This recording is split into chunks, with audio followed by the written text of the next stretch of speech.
Good morning, good afternoon, ladies and gentlemen. Thank you all for joining us today. We really do appreciate you spending some time with us. We picked a couple of difficult subjects today. Scotopic-photopic ratio in itself is a complicated topic, and it does impact energy-efficient lighting. And our goal today with sharing with you SP ratio, scotopic-photopic ratio, is to give you an education so you can explain it to your customers. And our goal is for you to be able to explain it in less than 10 minutes.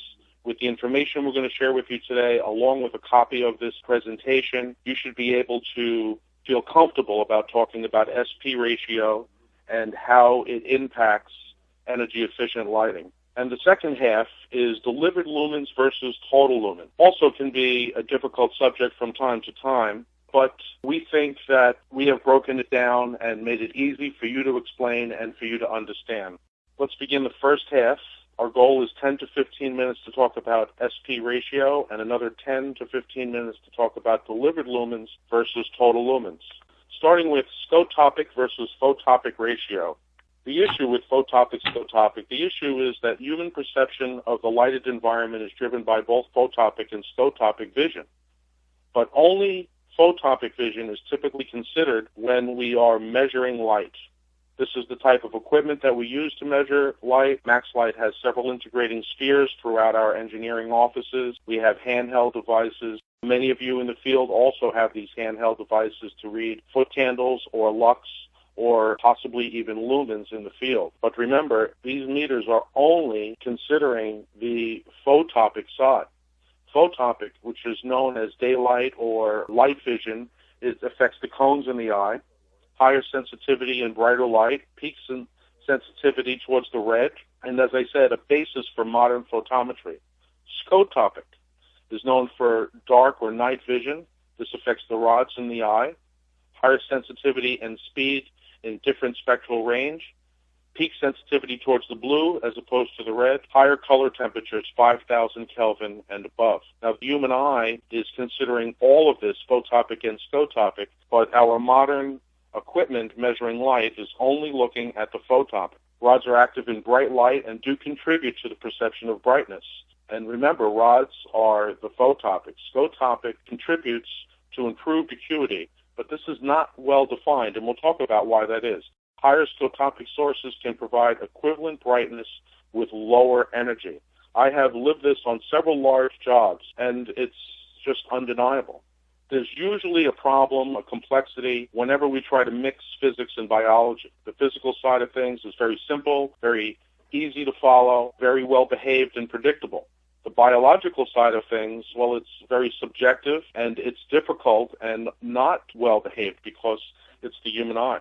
Here's some photographs of scotopic to give you a visual difference here. If we look at the top left, we can see a photograph before and after a retrofit. On the right side of the photograph, it was low scotopic, warm Kelvin temperatures, low CRI. On the left side of the photograph, it was cooler color temperatures, higher CRI, and you can see that the picture is much clearer. This photograph right here, this is a level within a parking garage. On the right side, we have high-pressure sodium light, and on the outside, obviously, is natural sunlight. And this picture catches a cement wall where you can see the pillars which block the natural sunlight and only allow the high-pressure sodium. So you can see cool color temperature, warm color temperature, cool color temperature, warm color temperature, all the way down the line. And you'll see it when you have a copy of this in hand, but the cement is actually much more detailed under the natural light than under the high-pressure sodium. And that's the point. Natural light is what we have grown accustomed to, what our eyes have evolved under. Let's talk a little bit about different lights and what their SP ratio are. High-pressure sodium, because it has a very low CRI and because it is a very warm color temperature, it's a very poor quality of light as far as the human eye's perception. And to give it a number, if it was 100 lumens, we would read it, we would see it more like 40 lumens because it's such a poor quality of light. Low-pressure sodium, which has even a lower CRI, would be like 20 lumens, even though the photographic equipment might measure it at 100 lumens, as an example, our eyes would be more like 20 lumens. White, warm white fluorescent with a CRI of about 80 plus is about a 1-to-1 ratio. In other words, if it's measured at 100 lumens, your eyes would perceive it as about 100 lumens. But that same fluorescent in a cooler temperature with the same high CRI, it would actually perceive it as brighter. So 100 lumens would look more like 146 lumens. And going all the way down the list now to about 5,000 K and above, with 80 CRI and above, it's almost double the perception than the actual metering equipment had measured. And CRI, which is color rendering index, we have an example here on the right side of the same subject with different CRI exposure. You can see in the top picture there with a low CRI, it's a good picture, but it's lacking some detail. You take the same Kelvin temperature and look at it in the middle picture with a higher CRI, and the detail really pops, and the colors are rendering much better. It's much more natural. And then when you look at the final on the bottom at 6,500 Kelvin at that same high CRI, it's really lifelike, and it most reflects her actual image. So high CRI, cooler color temperatures, the closer we get to natural sunlight, the better the eye perceives, which is the basis for scotopic versus photopic lighting. Let's take it a step further and do some actual math with this. This is often where people don't understand how that lower wattage can actually look brighter, that lower lumen can actually look brighter. Here's an example. So we have a typical 250-watt high-pressure sodium lamp, which is about 25,000 lumens. It has an SP ratio due to its warm color temperature and its low CRI of a 0.62. So even though the light equipment, or the measuring equipment, measures at about 25,000, the human eye would see it more like 15,000. Now, using the same SP ratio, we take a 140-watt 5,000 Kelvin, which has 8,400 lumens, and it has an SP ratio of almost 2, so we end up with about 16,000 lumens subjectively. So we've all experienced it where, we say, boy, that one looks brighter than that. How can it be so many less lumens? And this is one of the reasons that this happens. Now, the next subject, which is equally important, is delivered lumens versus total lumens. I'm going to interrupt myself here. Tom Talbot from New York has a great question. Is the SP ratio an industry standard? The IES has recently put out some information on the topic, and it is not quite solidified as an industry standard. And the numbers that I used, by the way, Tom, are very conservative numbers. I've seen much higher numbers, and the numbers that we use, for instance, 5,000 K with a high CRI at a 1.96, that is a very conservative number. Believe me, when the IES or another governing body comes up with a standard, MaxLite will adopt those numbers. So this is a science that's being looked into, it is being measured, and for the reasons we mentioned earlier, it's still a little difficult to put a standard together. That's why we always believe in sampling. Let's get a sample in there and we'll take a look and you can see for yourself. Take the light meter out and put the human eye in and it speaks for itself. So now let's talk about delivered lumens versus total lumens. We in the lighting industry have been talking about total lumens within a fixture. In other words, if we had, say, a 3-lamp T8 fixture with 3,000 lumen lamps, we would say this is a 9,000 lumen fixture. Some of us would consider the luminaire light loss factor and some other things, but generally speaking, when you look at the catalogs of the major manufacturers of light fixtures in America and South and Central America and Europe as well, it is marketed with the total lumen output of the total lumens of the lamps inside. With LED, today, we measure the total amount of lumens that are actually delivered to the subject. So, again, we think in about 10 minutes or so, we should be able to give you a confidence level to where you can speak to these things directly, along with these materials that will be sent out to you right away. All right, total lumens. What we're looking at here is omnidirectional light sources. And in this case, an omnidirectional light source requires about 78% of the light to be redirected. In other words, close to 80% of the light actually has to bounce off of something or be reflected off of something before it actually hits the surface. Majority of these reflections are directed back into the bulb, right back into the light source itself, and actually never meet the surface or the work area that we're trying to illuminate. Energy is lost and compounded with every reflection. Every time you bend light, move light, split light, it loses intensity. Most light traces require multiple reflections before they actually get to the work surface. So it might bounce between the lamp and the fixture itself and then back to the lamp, off of the reflector, and then to the subject, as opposed directly from the light source to the subject. Although there is some light that goes directly to the light source, for typical light sources like fluorescent and HID, it's only about 15% or less. Now let's take a look at delivered lumens with an LED light source and how it differs. Here, about 95% of the light is delivered directly to the work surface. 80% of the total light output is delivered directly to the work surface without reflecting off of anything. The remaining 20% or so may bounce, but only once, depending on the fixture configuration. On the left, we're simulating a troffer-type linear fixture, which might have one reflection before it comes to the work surface. And on the right, we have a HID type of high bay fixture, where 100% of the light is going to be delivered to the work surface. Very different than the HID and the fluorescent that we are replacing. None of the light is reflected directly back into the light source. So there is 0% of the light that is 100% wasted. So total lumens on the top, where you can see the red signifies light that is actually never leaves the fixture. The green signifies light that has to be reflected at least once before it makes it to the work surface. And then the yellow is the light that makes it directly to the work surface. So the form factor is one of the main reasons why delivered lumens is a new way of measuring, because there's no light reflected back into the light source itself. It's a more efficient way of putting light to a work surface.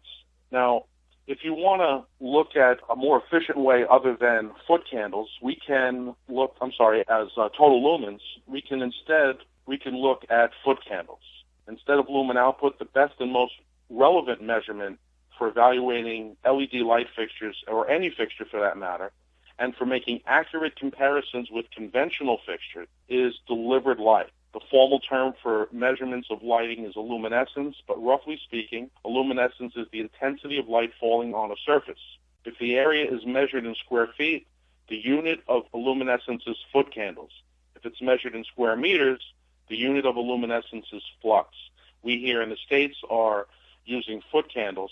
And what I recommend, and I know Mr. David Delgado, one of the best in his field at doing these lighting layouts, is probably not going to be pleased with what I say, but I always recommend ask for two layouts, one with the current light source that you're using today and factor in the proper lumen depreciation depending on the age and the use of that bulb, and the other one with the new light source with the LED that you're proposing to replace it with. That way the client, the end user, your customer, can see the before and after, what he has today and what he will have with the LED. And foot candles is the fundamental, basic way of sending that information. So to drive that point home, delivered light, delivered lumens, describes how much useful light a fixture can deliver to a task area, discounting any wasted light. Light can be wasted in a number of ways, as we mentioned. It can be partially blocked within the fixture itself. It can be emitted in the direction away from the task area. It can be lost through filtering, lensing, fixture positioning, a number of ways.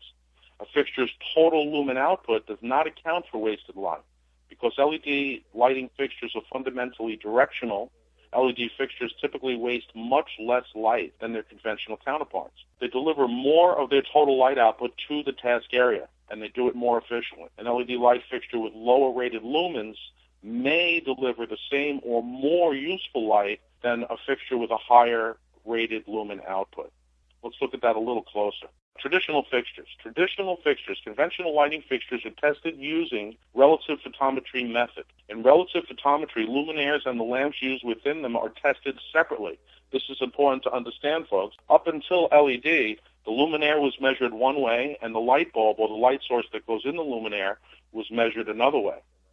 Lamp and luminaire testing differs so much from one another, in fact, that the lamp photometry engineering and luminaire photometry engineering are completely different, separate specialties, each with its own standards and practices. The total luminous flux and chromicity of a fixture's lamps are typically measured with integrating spheres, while the luminous intensity of the fixture itself is measured with a ionosphere meter.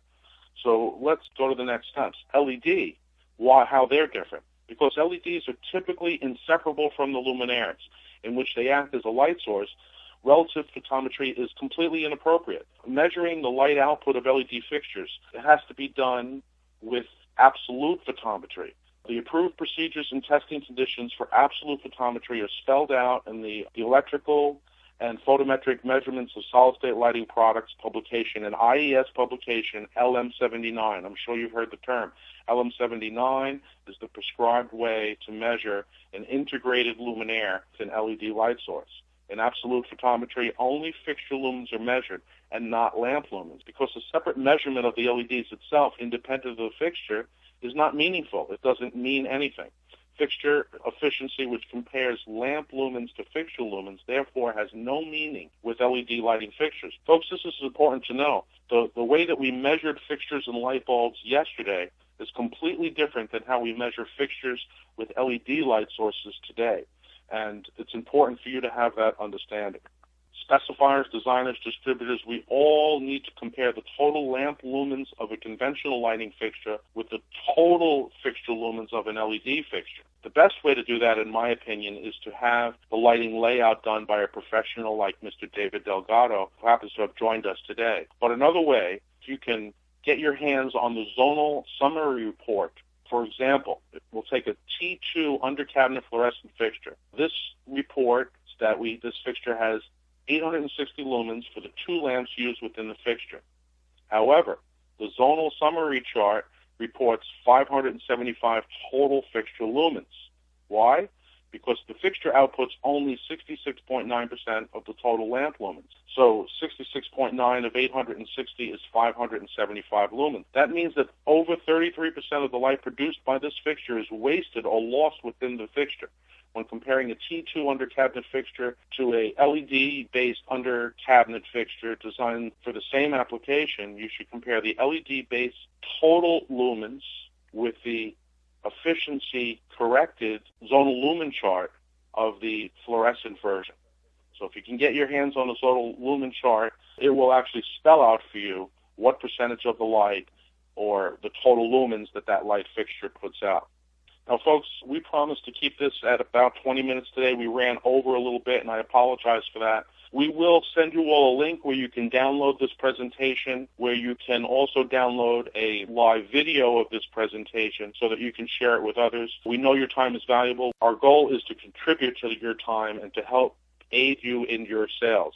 I want to thank the large audience that we had today from as far away as Colombia and Western Canada and many right here in the East Coast. We also want to remind you that all of our webinars are online and available for viewing along with the presentations or the video. And we'll leave this open for just a few minutes in case any of you have any questions. I see there are some. Mr. Delgado can be reached through your customer service agent at MaxLite, or via his email, ddelgado@maxlite.com. Thank you, David. Again, thank you all for joining. Look for your email. Have a great weekend.